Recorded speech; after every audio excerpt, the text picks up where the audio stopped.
Drew Hendricks here. I'm the host of the Legends Behind the Craft podcast. On this show, I talk with leaders in the wine and craft beverage industry. Today, we've got a really special guest on the show. It's Neeta Mittal from LXV Winery in Paso Robles. Bianca and I will be talking to her. Welcome to the show. Thank you so much for having me. I'll put myself on mute whenever I feel like there's a lot happening behind the scenes. Oh, yeah, no. As I was explaining at our ranch, and we're getting ready for a busy Saturday tomorrow. So you're at the ranch. So give us a little rundown of LXV Winery and kind of how you got your start in the wine industry. Where did we get my start?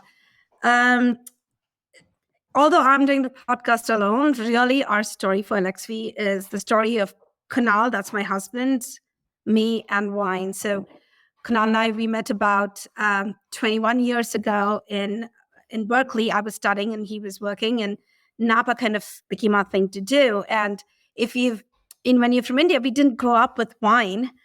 So finding each other, this is going to sound like a corny romantic movie, but finding one. Love good origin stories. Same time.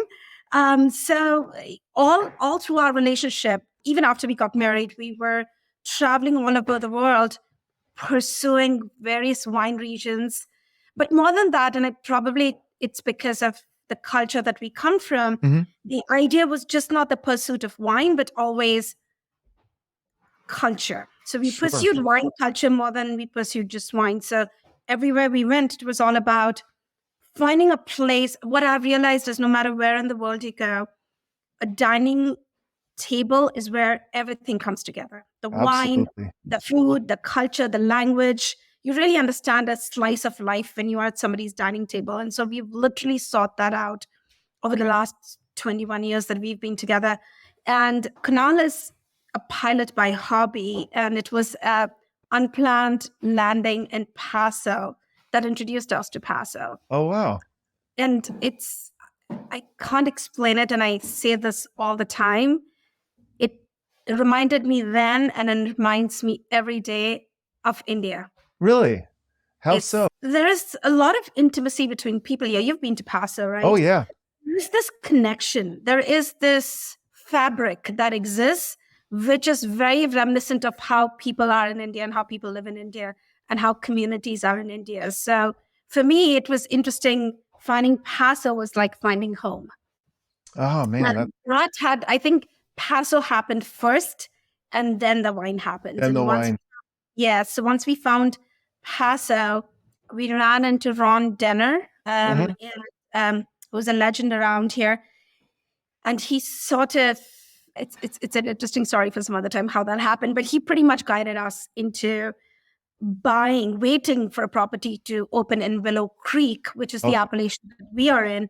Because at that time, going back into 2012, there were no appellations in Paso. It was something that you had to be an insider in the industry to know about the appellations. And the reason I bring that up is Kunal and I are here today because somebody in the industry, who not just somebody, a legend, a leader in the industry, thought that it was worth his time to spend hours and hours explaining what would be the best course for us. So that's Paso for you. It's one of those communities where it's always you're passing goodwill forward, and you're always taking care of somebody, and more often than not, that person takes care of someone else. And that's my experience with Paso. That feeling of help and that camaraderie is something that really, that's what I love most about the wine industry, is that sense of just everybody kind of just helping. And you see it really in its biggest expression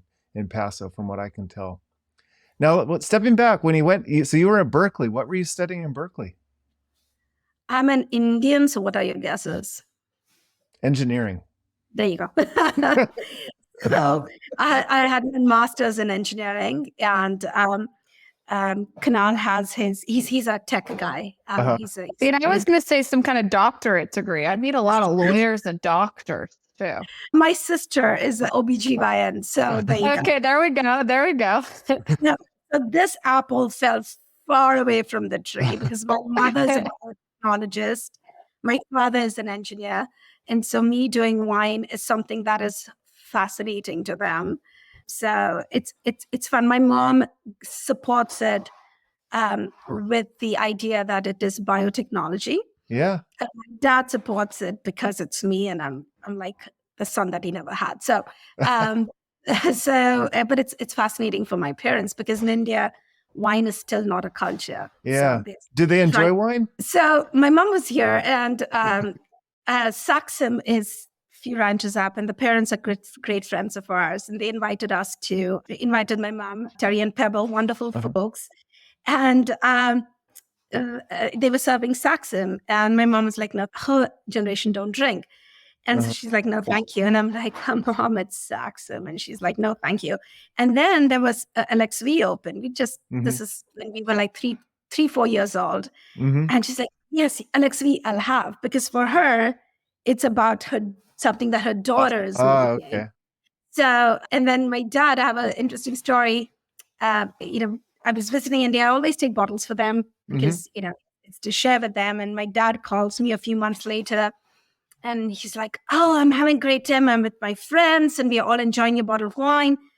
And I said, Dad, I don't remember leaving a bottle of wine behind. And he said, well, remember that one bottle you opened and we never finished?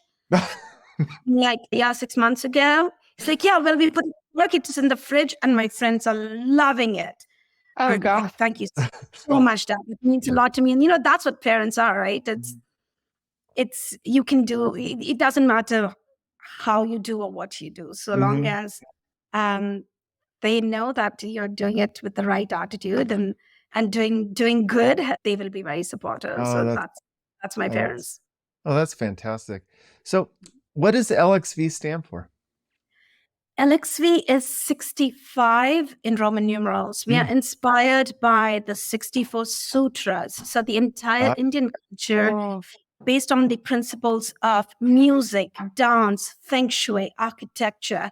When we talk about India having a rich culture and heritage, that's the fabric that we are talking about. But really, that's topical. But the depth of it is we are talking about pursuing life with a depth, with precision, and with harmony, because each of these art forms preach that. So it's not about the exact art form, but the kind of the arching principle on all of these is about that, about pursuing something that's meaningful and creates an experience. And to me, that's the pursuit at LXV. We pursue excellence, we pursue harmony, we pursue quality, we pursue something groundbreaking every time we want to do something. So for me, LXV was the 65th sutra, hence LXV. Oh my gosh, that's a great backstory on the. So when it ties in also with the way that you conduct your tastings, and you were ranked at the top 10 tastings, and just constantly, it's a go-to place, and it goes far beyond just the wine tasting. It becomes a whole experience. Yeah, I want to talk all about that because you really bring in your culture into the wine side of the tasting as well. Yeah, no, thank you. Bianca, I just realized as I'm talking to you, we have to talk about puppies, but we'll talk about that later. Yes. I was like, wait, Bianca and I talked about puppies.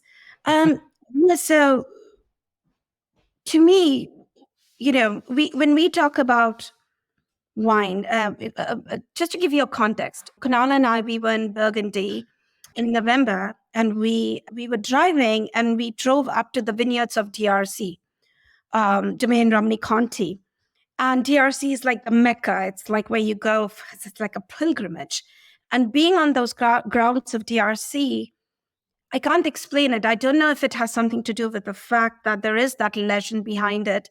But just being there, and we actually trespassed, and we went up, and it's cute because Google Maps allows you to do that. So it's fun. Anytime I feel nostalgic, I'll just go into Google Maps and do that whole thing where you can actually drive. Fun. Because you guys know what I'm talking about. And so I think wine is not about the content. Wine is not just about what's inside the bottle. Wine is also a lot about context.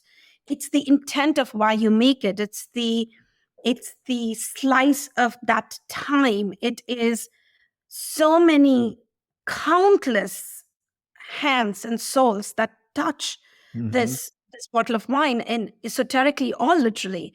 And so I've always been cognizant about that, not in wine, but in other forms. I'm a professional dancer.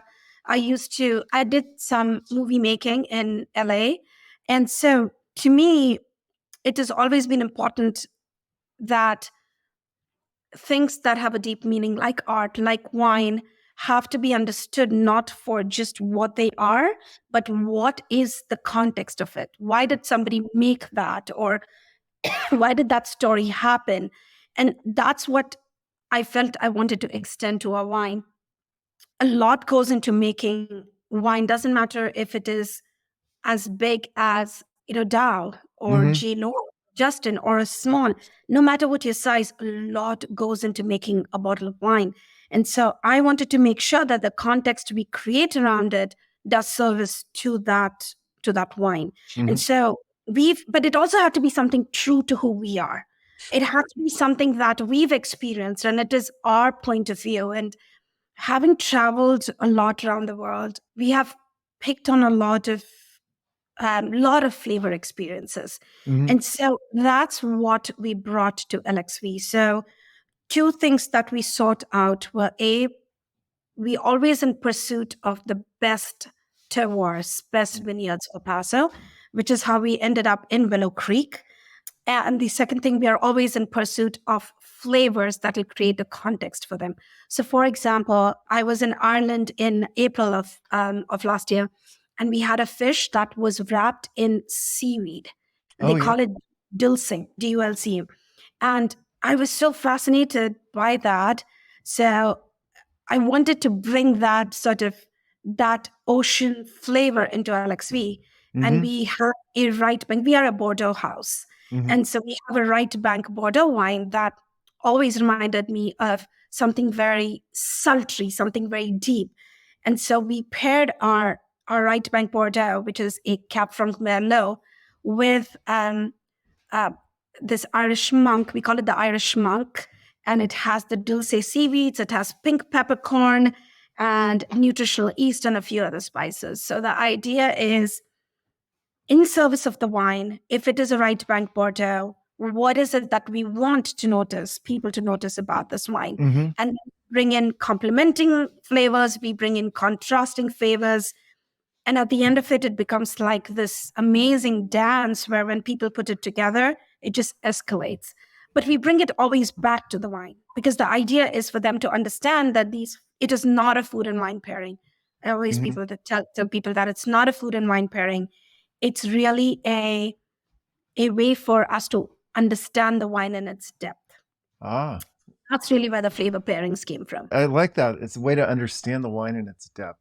That's a very good way to think about it. When we present a wine, if we talk about acidity, and that happens a lot when we all in our industry, we talk about wine, we get comfortable with certain jargon. We get comfortable with tannin and acid and alcohol and body and minerality, which is a hot topic of debate nowadays. But when we're explaining it to someone, it's almost like they want to understand it.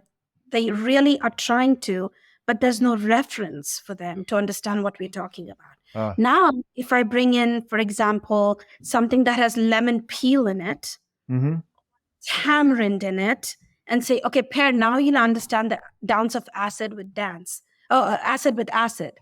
If I'm talking about this wine has a lot of fruit on it, okay, that's great. What do you mean? Well, let me bring in some spice into this context and see how it contrasts.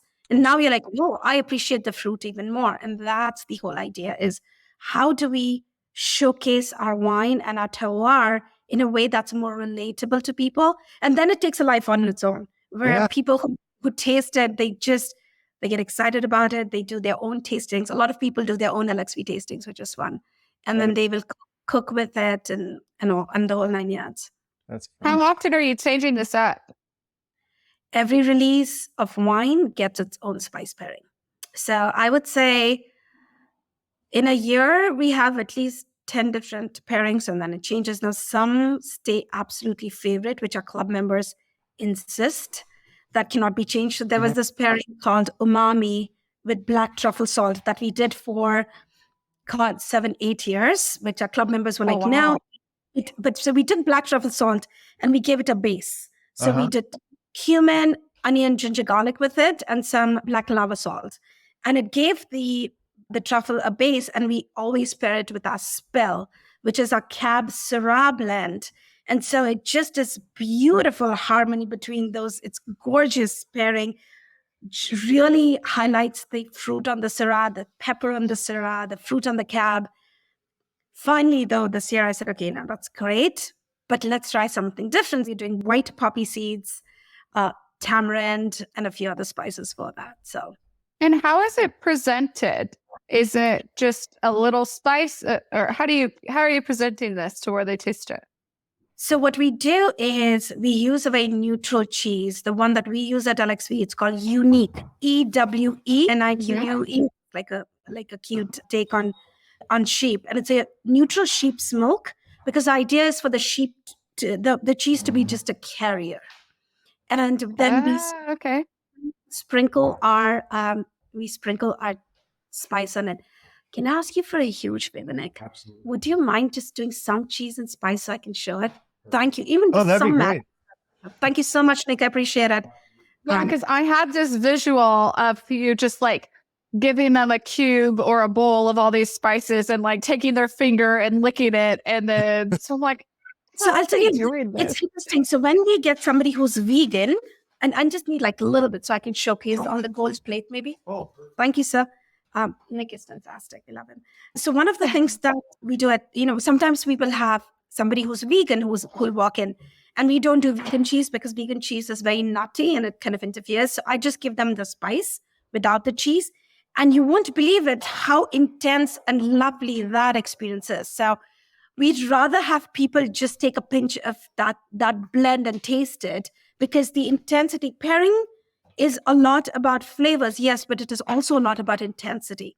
And if you can highlight the intensity, gold plates are right in the rack. Yes, you will see them. They're on the top. Thanks, Nick. If you can match the intensity, and the more you highlight the intensity, the more it plays with the wine. So the people who don't use the cheese, fun. I had Master Som David Clancy was here doing a dinner, and one of the things that he talked, we presented something for dinner, but along with that, I also was putting the spices on the table or the flavors and saying, amp it up. And he said, well, how does the chef want us to have it? And I told him, I said, no, because this experience is personal. Something that is muted for you, especially for me, because my palate is heightened since I'm Indian. So it takes a lot to kind of impress my palate. Something that's muted for you might be a lot for somebody else. So, and they got it. Then they were like, oh my God, I'm loving how much it's interacting. And then somebody would be like, oh, I'm loving it just the way it's been presented. And so intensity is very important when we talk about food and wine pairings. And we always forget the third component in pairings is the person. Pairings are very personal to people. If you talk to somebody in a certain generation or a certain region, they want their pairings to not be too exciting because the palate is not used to that. And then you talk to somebody from India, our palates are, I like to say, they're painted already. So it takes a lot for us to understand and appreciate. In that way, sometimes I feel we are cursed because we miss the nuances on things at times. And so it's the third component of having that person is so important. That's very good. Very interesting. Amazing. In the pre-show, you were talking about you have 200 spices in your more than that. Yes. Up there. Let me see. Nick is preparing something. So, perfect. That's fantastic. Thank you, Nick. So, can you guys see this? Yes. There you go. So this is a spice that we recently did. This is how we presented, not the amount. So it's small cubes for each of the pairing. We will have about 4 to 5 cubes, and there's a lot of spice that's dusted on it. This one we pair with a Sauv Blanc, and we call it Camelli Sonelli. It's actually a spice that comes from Georgia, the country of Georgia. And it has marigolds, fenugreek, coriander, lavender. It has close to, I think, 19 different spices. This is the most complex spice we've ever done. Wow. And the idea to do the Camelli Sonelli was to really pay homage to the complexity of the wine. This Sauv Blanc that we have is absolutely fantastic. And really, like I'm having this bitter notes coming from the fenugreek, a lot of herbaceousness coming from it as well. The marigolds give a lot of florals, all the notes that you would find in a Sauv Blanc. And so, who comes up with all these spice combinations? Is this you in your team? Or? It's a team effort. Really, what we do is a whole nother take on the wine and food world, which is there is one thing. What we have to understand is wine and food pairings. We have a classic origin. Italian wines or rather the Italian food and wine, French food and wine. These are very classic. They're very regional. And they kind of grew up together. The wine and the food just kind of history just combined them. And now we talk about a world that is infused with flavors, literally and metaphorically. But now cumin is something that used to be very special to Mexico and India. Now it's used in so many dishes, even in Michelin star restaurants that are French. Or you have Lapsang Souchong tea that comes from China. A lot of mixologists are using it now. We used it as one of our flavors for another Bordeaux, where we had Lapsang Souchong tea and a few other spices. That's the culture we live in now. So when you are presented a dish at a restaurant, it's 9 out of 10 times, if you're a foodie, it's not going to be your typical old school regional dish, unless you're going to a typical old school regional restaurant, then that's different. And so how do you, now that the chefs are playing with flavors, how do we play with wine? And we tend to go back to our classics. Steak and cab.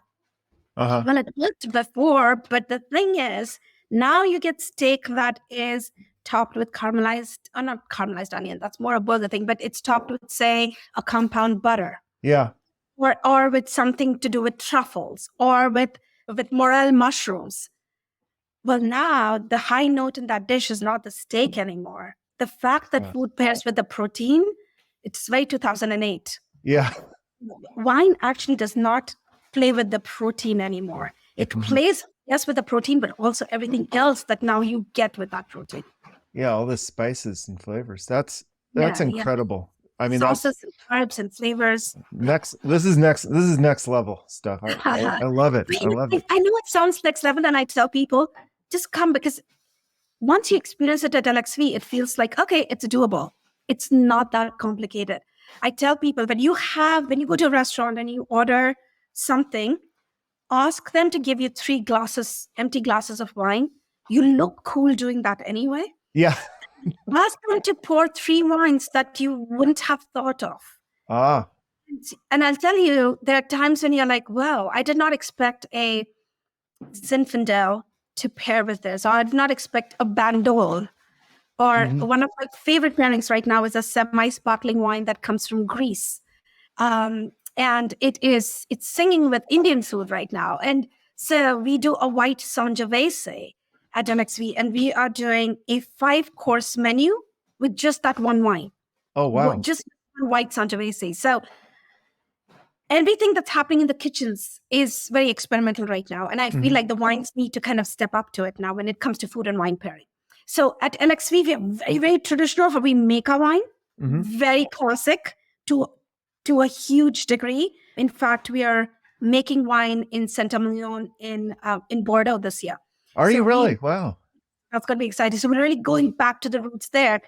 So very classic in how we make our wine, very with how we present our wine. Wow. And that's going to be in LXV Saint-Emilion? Yes. Oh, so I don't know how the nomenclature is going to work. That's great. But our dream is this would be with a winemaker, consulting with a winemaker. Our dream is someday to actually make wine in Bordeaux. We are huge Bordeaux people. I'm left bank Bordeaux person. Kunal is right bank. I'm all about not only left bank, Margot. So I say Pauillac has my respect, but Margot has my heart. You're all about, Yeah, and then Kunal is all about the right bank, to the extent that he actually started a Cab Franc day in Paso. Oh, did he? Yeah. There's some wonderful Cab Francs coming out of Paso. Let's talk about the Willow Creek area and the terroir and why it's so suited to Bordeaux varietals. Willow Creek is very special to my heart. It's interesting. So Willow Creek, there is this traditional context of Willow Creek where we are closer to the ocean. So, it's cooler climate. So just for people who don't know much about the details of Paso, it's divided into 11 appellations. Every appellation has a different fingerprint. Willow Creek creates a lot of notoriety, a lot of spotlight, because it's a very special appellation that's closer to the ocean, has a lot of limestone. So I like to call it the white gold, and I'm saying that because I'm looking at limestone rocks that were excavated. And we also have a lot of, so with limestone, you have the struggle of the vine and the complexity. We get the Templeton Gap effect. So we have the marine layer coming in and cooling us down. All that has created like this really complex terroir called Willow Creek.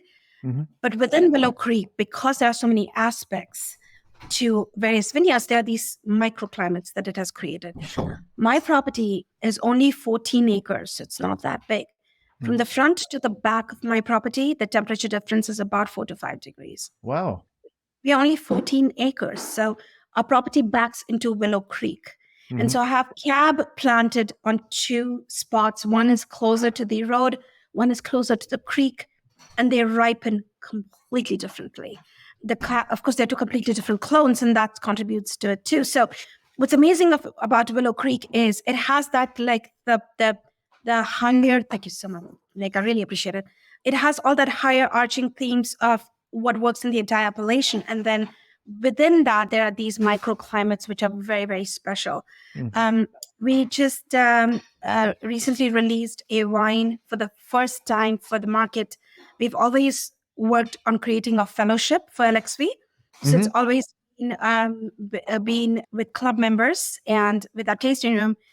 It's the first time, in fact, this month that we released a wine for the community or for the market. And it's a wine called Meso by LXV. And the idea is exactly that. Mesoclimate sits between macroclimate and microclimate. Oh, okay. And Meso is, so in broad terms, Willow Creek would be a meso, a vine would be a micro, and between there is meso. And we select sites where we feel would be the best representation for that varietal. So we just released a Meso by LXV for Cabernet Sauvignon, which is a continuation of Terry Hope's vineyard. It's a vineyard called Gateway. And we are retailing it for $125. The reason I'm sharing that is that's the audacity of what we do in Willow Creek. That's the beauty of this terroir, is these special microclimates that we have. And one of the challenges that happens in Bordeaux is ripening. Ripening is a big challenge. And so you have to be very careful what are the different terroirs, because you want that long hang season. Yeah. It's one complexity, but at the same time, you want those grapes to ripen as well.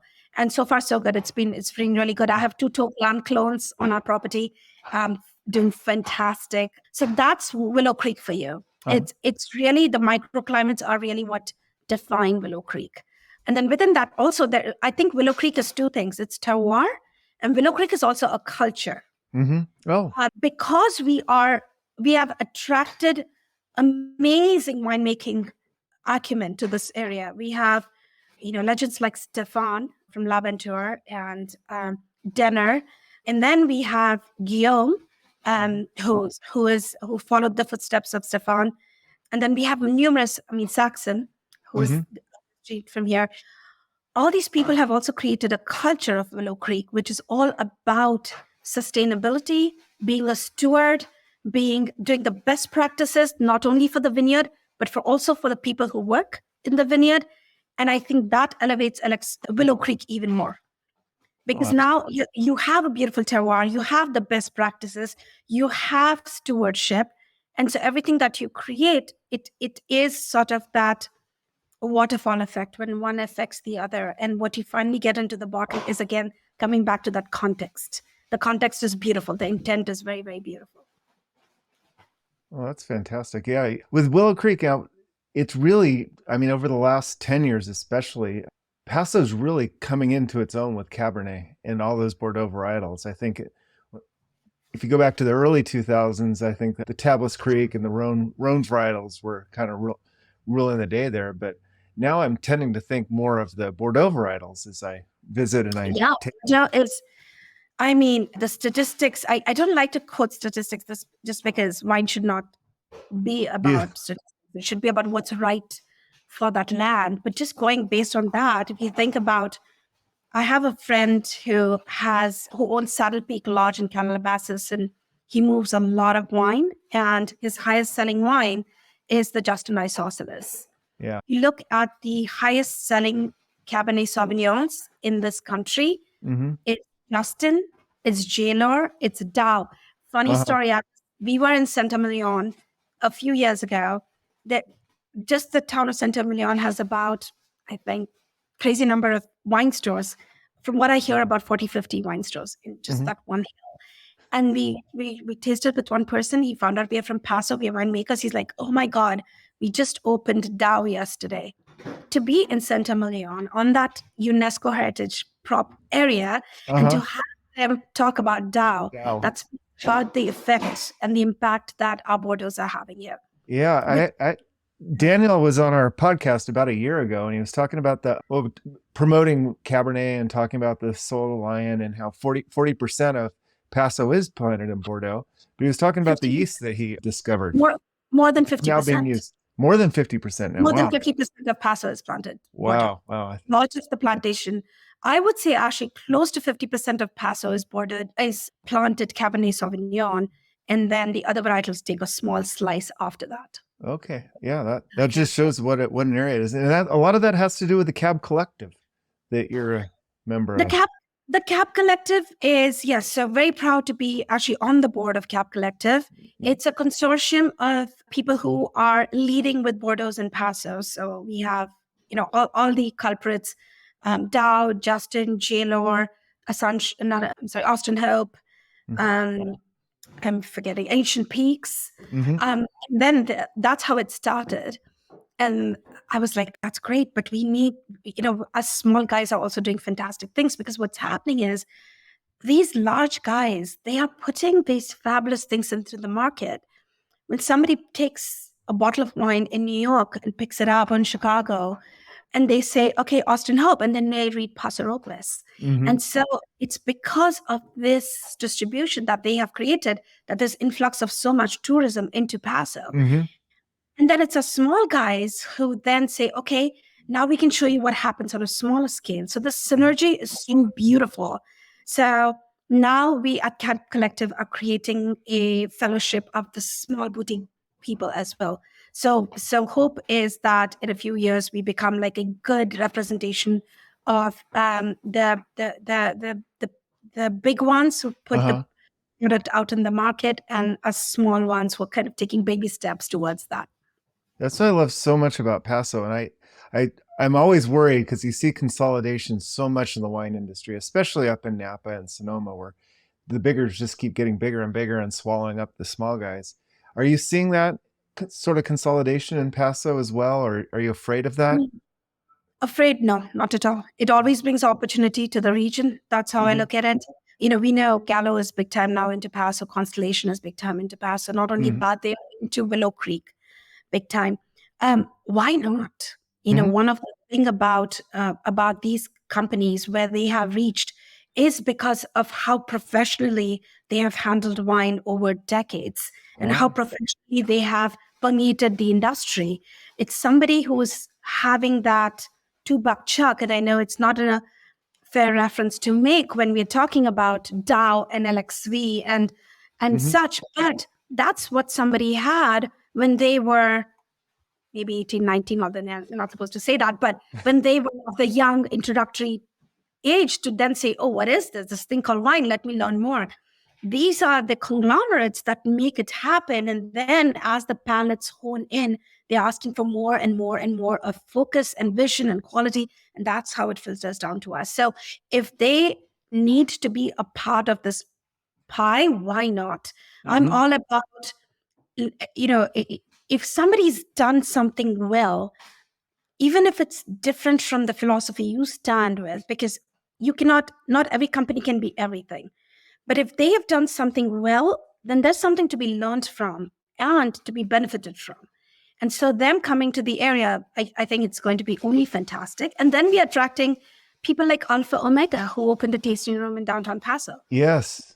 Which is brilliant. That's the kind of attraction we're talking about. So Paso is attracting the big guys. It's attracting the fabulously notable guys from Napa. Helen Kiplinger bought a property literally behind my hill. Oh, wow. And she's going to now make BORDEAUX in Paso. I mean, I think Paso is at a place, it's like a magnet right now. And there's something for everyone. I love hearing the positive. I mean, that is the best. I know. I was just going to say, wow, I completely think the exact opposite of all of these things that you said most of the time about these big guys. Thinking. It's one of those things where, why do we demonize the big companies? Yeah. I don't understand that. Companies become big because they have worked hard, they have the right principles, they have great business acumen. All we can think is, how do we learn from them? Yeah. I don't want to be a gallo, but I'm sure there are 100 things that they do that if I pick up one thing, I might be able to better the way I do things. And so it's important to understand and respect them and not demonize them. I don't understand this. I really don't. And I hope people start looking at it in that way.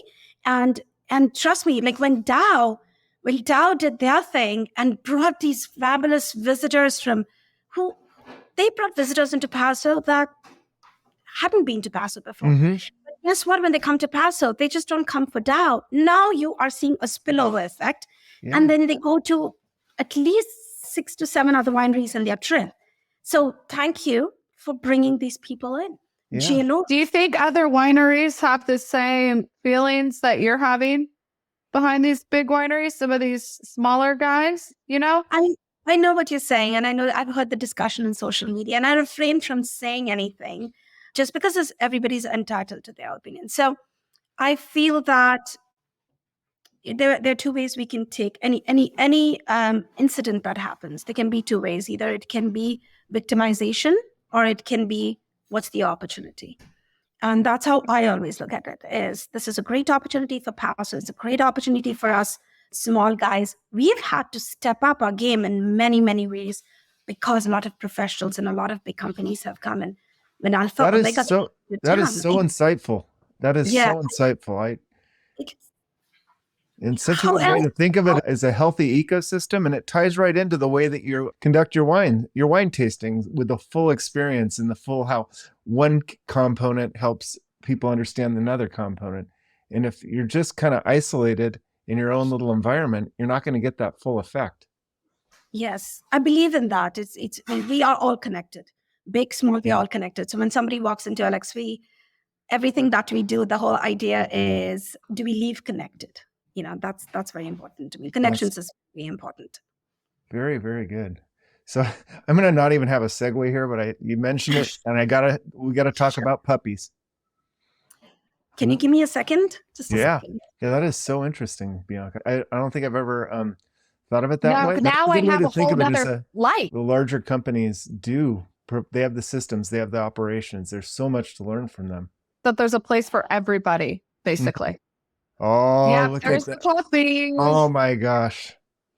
So I really want to talk to you about these. I talked to him about them, so they're still available. There are a few available. So who are they? My 2 of my puppies, or my dogs now, they are from a breeder who's now become a friend, and he had 3 of his girls kind of get knocked up around the same time. It's a long story. And so he said, and we had told him, well, it would be nice to foster one and see how the experience of the birth is. And he said, hey, I have 3 girls and it's going to be a lot for me. Do you mind helping out? So we took in one of the girls. One of the dogs had 6 babies. The other one had 8 babies, or 7 babies rather. The girl who we fostered, she had 12 babies. Oh my Lord! Can you say hi to Nick, by the way? Oh, you can call her Nick. Oh yeah, hi. So this is Nick. How's it going? Good to see you. So Nick is a passionate person on the LXV team, and he's just absolutely wonderful. I keep joking with them that they're stuck with me. Oh, of course. I hope for life. And is there anything I can do? No, but you can take him back when those are some paws. That guy's going to be huge. Yeah. So the owner sent me over some beautiful pictures of all of the dogs. The owner sent me over some pictures of all of the dogs, the mom, the dad, and because they're like the exact same size and coloring that I've wanted and looked for. And then I ended up having 3 cheer competitions in a row, and I never got back to him. And then by the time I thought about it, I was like, oh, they're probably gone by now. The girl who we fostered gave birth to 12 puppies. So Alan, our breeder, had 24 puppies at the same time. So he has about, I think, 3 left. Wow. 3, and I say 3 plus 1. So this is the one that Kunal and I both are in love with, but practically we cannot have him. So till he gets... How old are they now, Neeta? They are 8 weeks. That's the exact age that you start adopting them out. Yeah, yep. So most of them are gone. So this kid has our heart, but we travel internationally a lot. That is so we have 2 dogs, so it's going to be difficult to keep him. But just after my heart, he's amazing. That's great. So to talk about traveling, what's the next travel location you guys are out to? Of course, India, because I have to go see my parents next. So that's going to be next month. And then we are doing Bordeaux. We are actually... well, I can't officially talk about it, so I won't talk about it. Okay. But that is something to do with Cap Collective. So they're going to make a big announcement about that. Okay. But I'm spearheading something with the executive director of Cap Collective. Her name is Linda Pakistan. Oh my God, she's a woman of force. And so that travel will take us to Bordeaux. So we're going to Bordeaux. And then we also, LXV, we do our club. You know how we do the river cruises? So we did Burgundy last year. We are doing Bordeaux next year. So that's the other reason to go to Bordeaux as well. And then we are doing Africa this year. But that has nothing to do with wine. It's just, I love animals. So it's a trip. You going to Kenya or South Africa? Where? I'm not sure yet. Definitely where we can see the Great Migration. So Masai Mara and Serengeti seem to be like the 2 you would absolutely go to. So we're just trying to figure out the logistics behind it. Yeah, that sounds fantastic. So Neeta, as we're kind of wrapping down this podcast, where can people learn more about you and LXV? Sure. I would say come to Paso. Even if you don't get to LXV, just come to Paso for so many reasons. We are all about wine, but we are also about hospitality. People come first in Paso. It is not too far because we are right kind of in the center between LA and San Francisco, or rather San Francisco and LA. So it's a great meeting point as well. You can come to LXV. We have a tasting room in downtown, and you can also order us the wine online. We are, if you're interested, you can talk to me, you can order the wine, and actually I can do sort of exactly the same tasting that we do in the tasting room with the wine and the flavors. We can do it for you, for a group of people. Wow. And then, so for our club members, we do something very interesting is once a month, last Wednesday of every month, we do a Zoom tasting where it's any varietal. So it is like a Cab or a Syrah. So it's not an LXV tasting, because for me, it's important. It's not just about LXV. You stay interested in wine. And so we just ask you to pull anything from your cellar of that varietal, and then we geekily just talk about it. So you can join that call as well. You just have to let me know that we want to be on that Zoom meeting, and then you'll get to experience LXV that way as well. It's either me or pretty much every person who works at LXV is either Psalm 2 or WSET 2 or WSET 3. I'm a WSET 3, and I'm going to be a French wine scholar soon. Oh, I shouldn't be presumptuous if I pass the. I think you'll make it. We're very geeky about wines here, so you can experience us that way too, or just order a bottle of wine and just see if that's something for you. And regardless of that, just contact me if there's something you're curious about. Bordeaux's in Paso, or Bordeaux's in general, Paso, Willow Creek, food and wine pairing. Just reach out. I'm always available via an email. That's fantastic. That is so fantastic. Well, Neeta, thank you so much for joining us today. Thank you very much, Drew. Really appreciate it. Thank you so much for being patient about it. And Bianca, thank you so much for connecting. Really appreciate that. Thank you, Neeta. I've been really looking forward to this one. Thank you. And I hope I see you guys in Paso. You will. Yeah. Have a good day. Bye-bye. You too. Bye-bye. Thanks for listening to the Legends Behind the Craft podcast. We'll see you again next time, and be sure to click subscribe to get future episodes.